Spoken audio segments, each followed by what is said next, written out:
Yeah, so these are the birds I've got.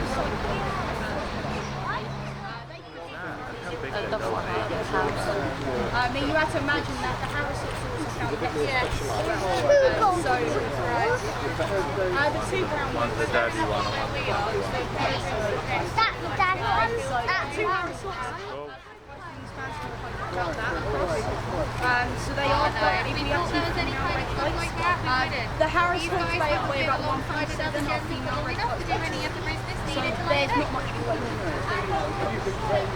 We have yes, and although they are McCoy, the biggest thing weighs about 8 pounds. Our largest thing is about this big. But certainly when I first started, I was the house. But now we can it's still a big way to go.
thank you very much to the Army for doing that. Money can be going to charity. And there you are. Now you know what it's like standing around in one of those. Okay. Pass down the arena and the rest of the vehicles to go back to the area. It's not there, it's beyond there. Yeah, I know, it's crazy, but that's the way it is. And so there was a wonderful bit of news on Anglia years ago when Betty Vickery, who was still watching the steam days, she was on there driving a steamroller, having converted it from a tractor and engine. So yes, you can't just use the same machine if you change the wheels. It's crazy, but there it is. Number 34 in your programme. Said he's looking for it. It's got the prancing horse on the front, which says, of course, that it's from Albans and Porter down in Kent. Albans actually built more steamrollers than all the other engines combined. From if you look at Bellers up in Leeds and Burrows at Thetford and all the other people, Garrett at least, and you add all their engines together. Actually, Albans and Porter managed to make more steamrollers than all the other engines combined. Albans was the designer. He's very good at it, and of course as the business grew, the irritating paperwork kept getting in the way, so we had to get somebody in to help him out with that. So he got, I forget the first name, Porter, anyway, came in to do the paperwork, and the company went from strength to strength. We've got another one coming in. Another one of the Albans and Porter. They come in various sizes. You get little pavement rollers, about 5 tonne, right the way up to about 15 tonnes with various things on the way, of 8 tonne, 10 tonne, 12 tonne, 15 tonne. The very first steam roller, which was exhibited in Hyde Park in about 60, something like that, actually weighed 50 tonnes. It was an absolutely huge thing. And after a bit of experimentation, they decided that perhaps that was a little bit over the top. So they decided that perhaps they wouldn't do it that way. The second one we see here was actually got scarifier on the back, and the idea of that is on the inside of the arena, so you'll probably see it as you go down the opposite side of the arena to you. There's a wheel there, you lower some tines into the ground and it can break up the old surface ready for relaying. And this was on the days when we had things called waterbound roads, which basically were rolled gravel really. And that come all the way through from a chap called John Anderson, who had done a lot of experimentation with the old turnpikes, and had decided that if you started with fairly heavy stuff at the bottom of your road and then came up with smaller and smaller gravel, so you got to the top where the wheels were going to run. In those days, of course, you have to remember their cart wheels with steel tyre on them, about 1.5 inches across, and he said that as long as you didn't make any of the gravel more than 1.5 inches, it would work perfectly well, because it tends to be self-rolled by the vehicles that he used in the road, and it worked beautifully. He was a road designer, he designed bridges, he was in the army. Not bad for somebody who was actually totally blind, if you think about it. And he did his surveying by walking around and feeling what the ground was like under his feet, and he discovered feeling feet and something oil under the ground. Got used to work to get up, he found a rubber roadway, which he then dug up and used as part of the base of the road he was building. It's a shame. That's a nice thing, wasn't it? So there are another Albans and Porter there, with a scarifier on the back. You always tell the ones that they're developed for tarmac use, because they've got these brush pipes on the rollers to wet the rolls to make sure that the tarmac doesn't stick to them as they're going along. Followed by number 17 in your programme. And 17 is a little machine used really for moving stuff around in much the same way as you use a lorry nowadays. You put a train on the back, you go from one place to another. And these machines were actually, there's another another one, and used for timber haulage, purchased by the late Francis Grover in 1968 and had a rebuild in 2016-2017. Somebody sent us a little rhyme in the OB man one day. It said, "It used to be red and now it's blue. It didn't go, but now it do. We used to have money, but now we don't." It's an expensive old business if you want to start playing around with steam engines, that's for sure. First to the Sons, the super speed cars, showman's engines, the glamour girls of the showground.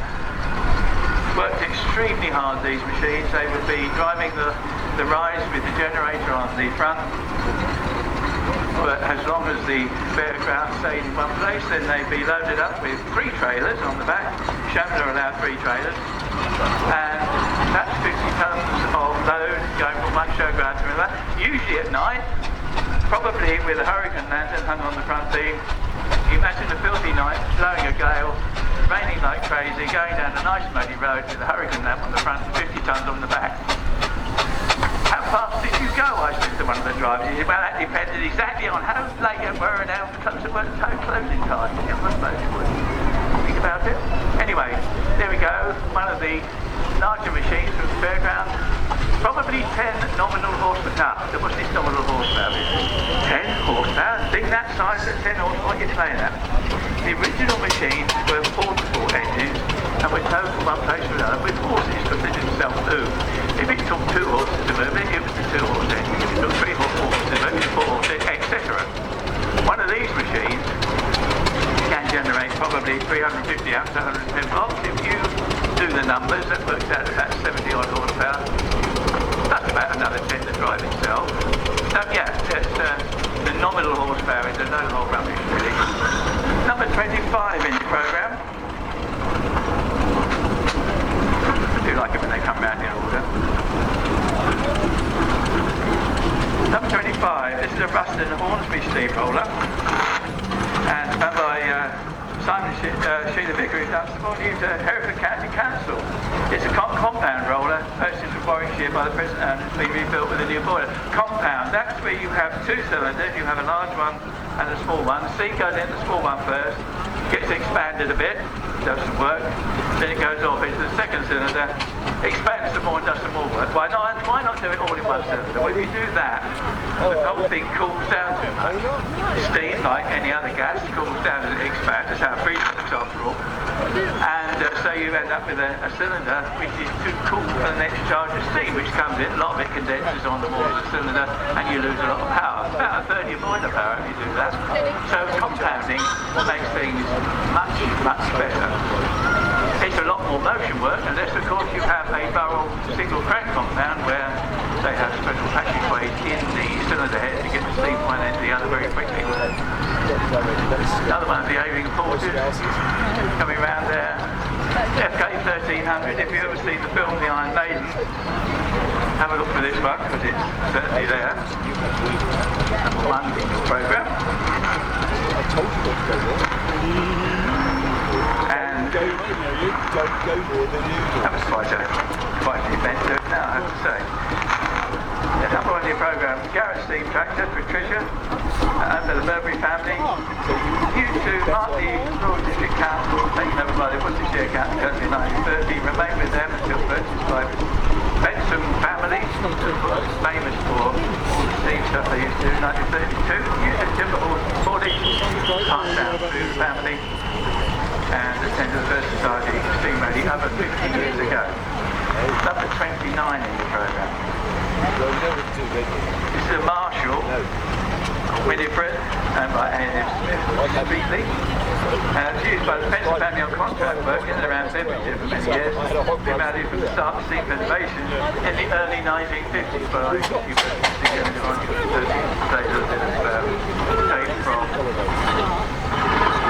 from the early days. Number 3 in the programme.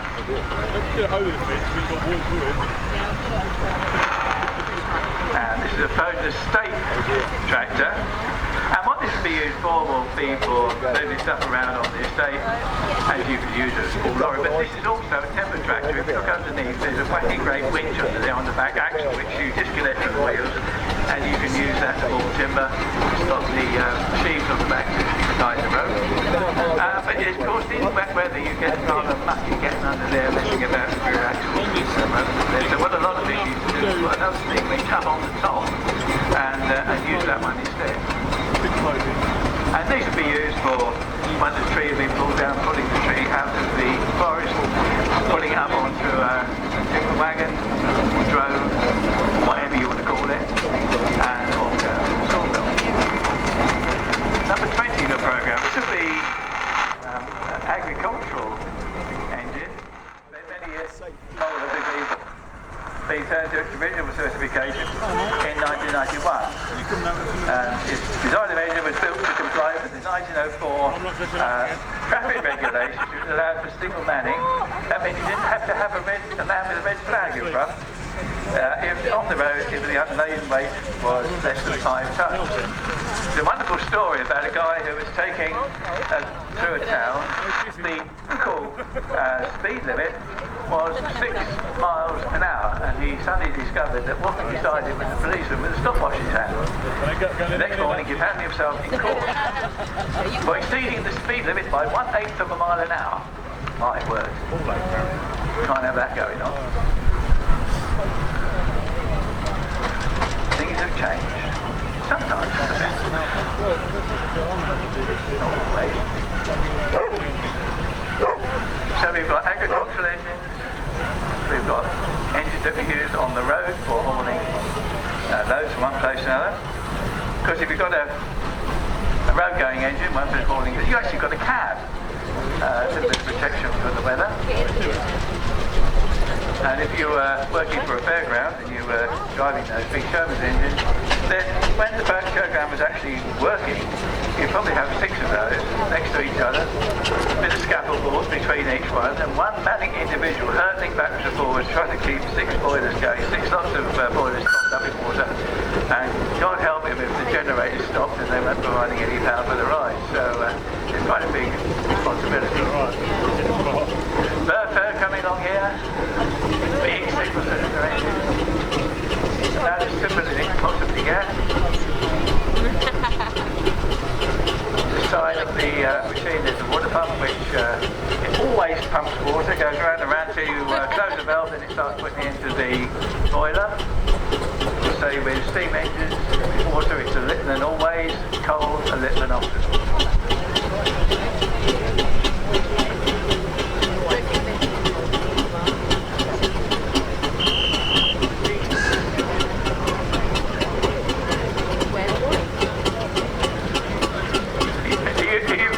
Out of steam or something. You only had all morning to get this thing going. Yeah.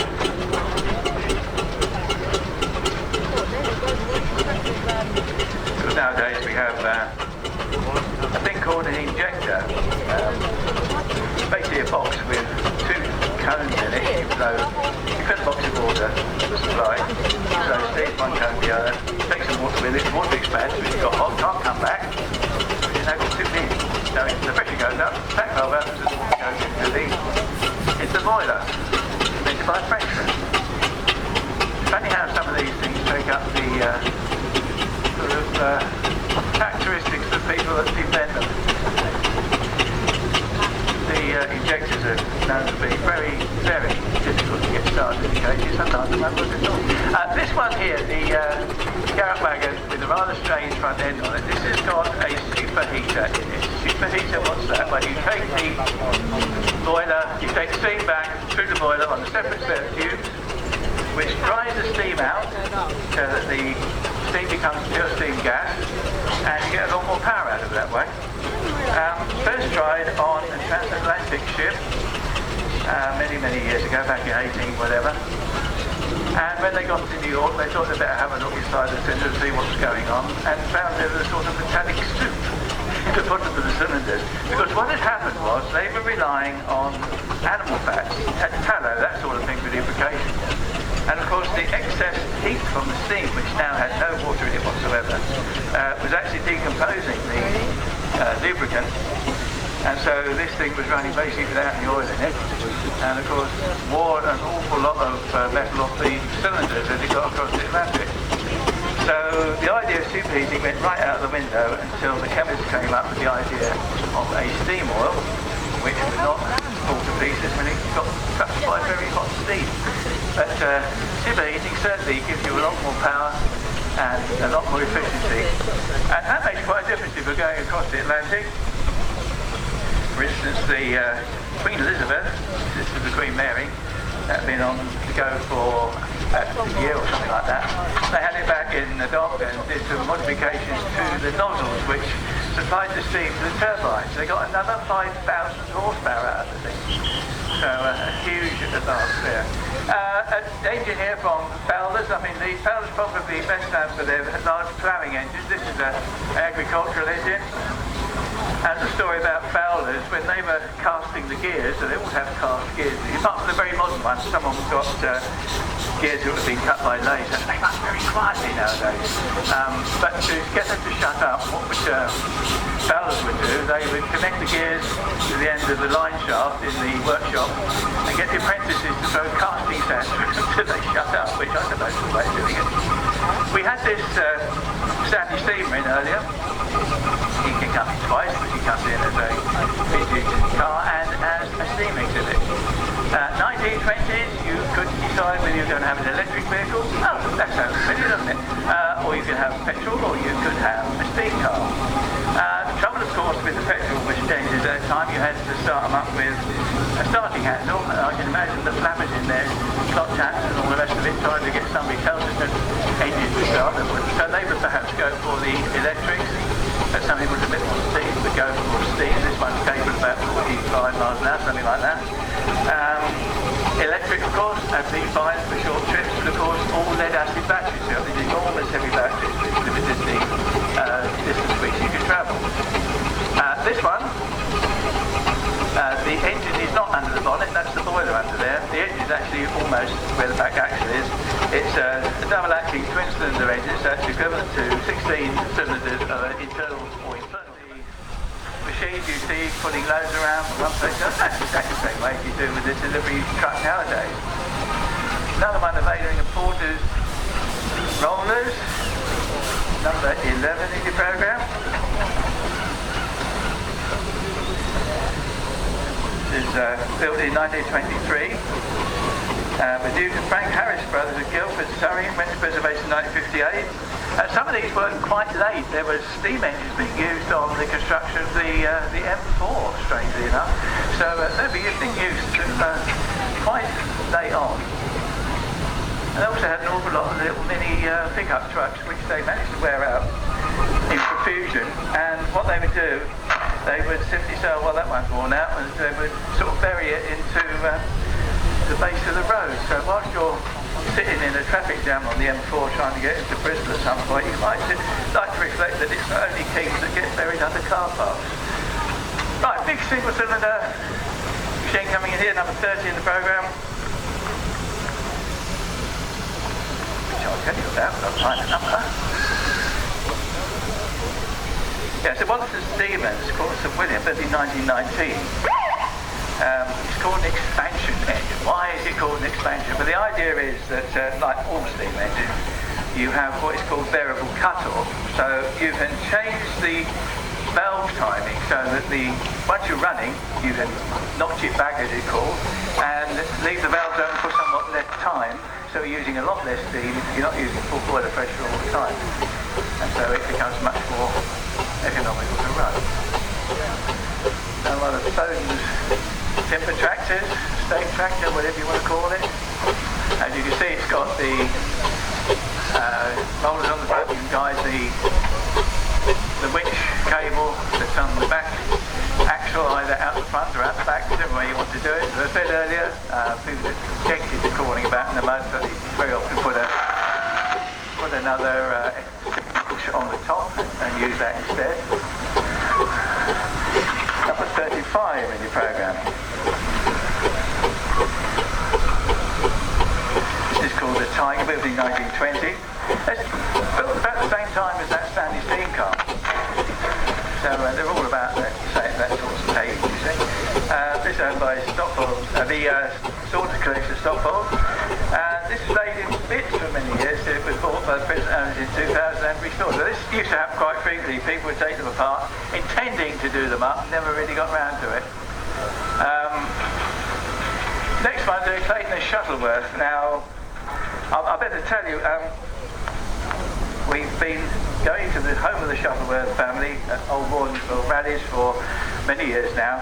If you're thinking of going to that one this year, an enormous set of main bearings in these things, mainly because when you're stationed in the steamers, you've got the maximum pressure from the boiler pushing against the cylinder. You don't have to build the power up like you do with an internal combustion engine. You use a clutch. There's no clutch on these things. You've got maximum power at 0 revs, and away you go. So you need a big set of bearings to put up with all that pressure and torque that's going on. I say 70 miles an hour one of these is not unheard of. I certainly buy the S8, and we were doing 70 down the old 414 without any trouble whatsoever.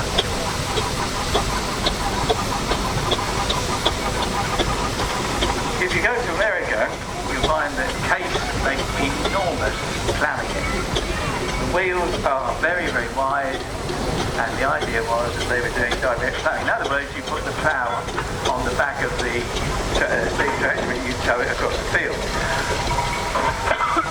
Why did they do it like that? Well, the reason they did it like that was because they were using what are called horizon fields. When the days of yore, when they started cultivating the prairies, that's an area about the size of Wales, of flat grassland, they had steam, they didn't have steam, they had horse tractors at the time. They'd get a large team of horses, they'd wait until the sun poked up above the horizon and they'd aim for it, and you keep going till lunchtime, and then you turn the rig round and you work your way back, and when you got back to where you started, that was your day's work. So you've got some very long fields in America. Here, of course, we have the patchwork quilt arrangement, which are quite short with.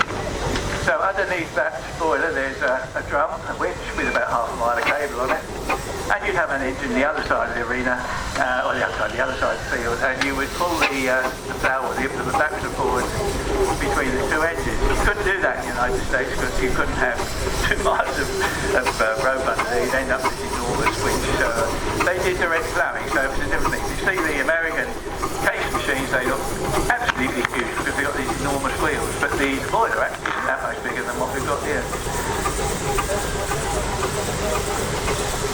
Horses for courses, that's what it's all about.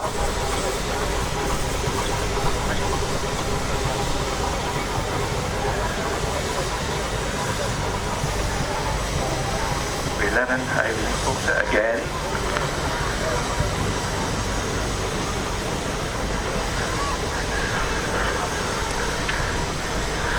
Little tiny rollers, the 5-ton ones. It's just about room to stand on the footplate, as it were. Certainly don't have a lot of room on the little tiny ones. They are quite titchy, but they were made for rolling pavements and that sort of thing.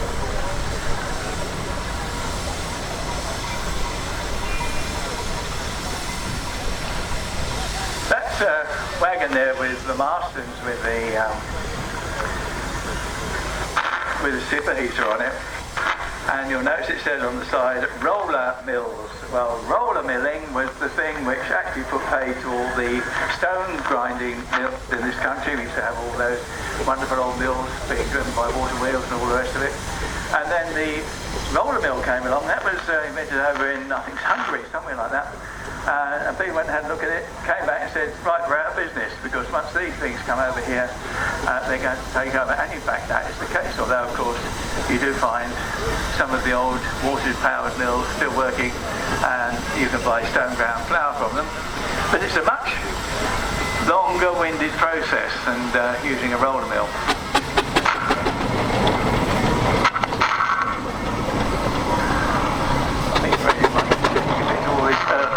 Standing around here, all of 30 milliwatts or something coming out of it. Not a lot of power.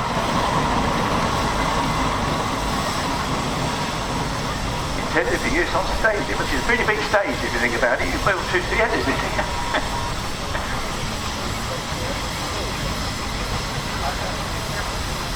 So there we are.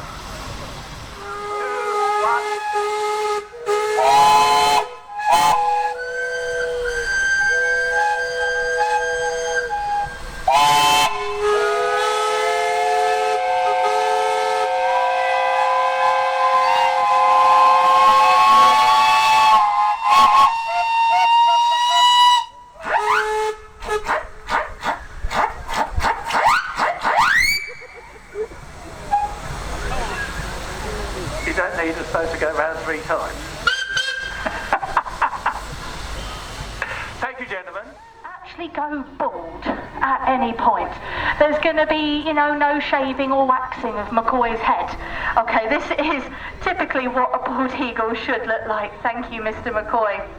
Now, he's a pretty big chap. He weighs about 8 pounds, as I say, and he has a wingspan of around about 6 feet. Now, not to frighten you guys, but McCoy is actually one of the smaller bald eagles that we have with us at our bird of prey centre back home.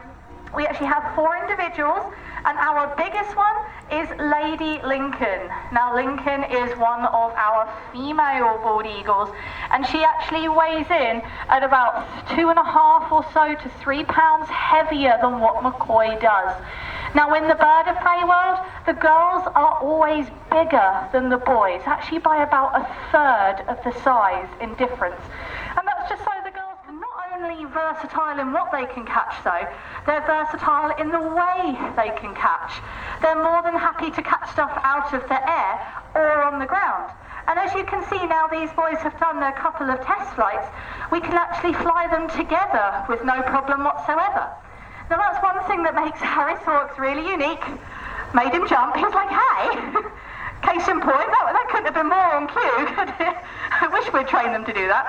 There we go. Good job, mate. So yeah, what they are is actually gregarious. They are pack under dusty conditions, so they go for all sorts of things, whether that be amphibians, reptiles, birds, mammals. Their favourite things are ground squirrels. Charlie, mine's broken. There we go. Did you put him on charge? Did you put him on shut? What they do is they get what we call sticky foot. That's just a cute way of saying they are forgetting to let go. So what they do is they lock their feet really, really tight. They hold on to whatever is in their feet and they don't let go. That's one of the adaptations they use to catch their dinner, as I say, in the natural environment. But sometimes these leather straps on their legs, sometimes the birds actually feel those in the middle of their feet and they think, hey, it's an instinctive behaviour, hey, it's a bit of food. They're going to hold on to that.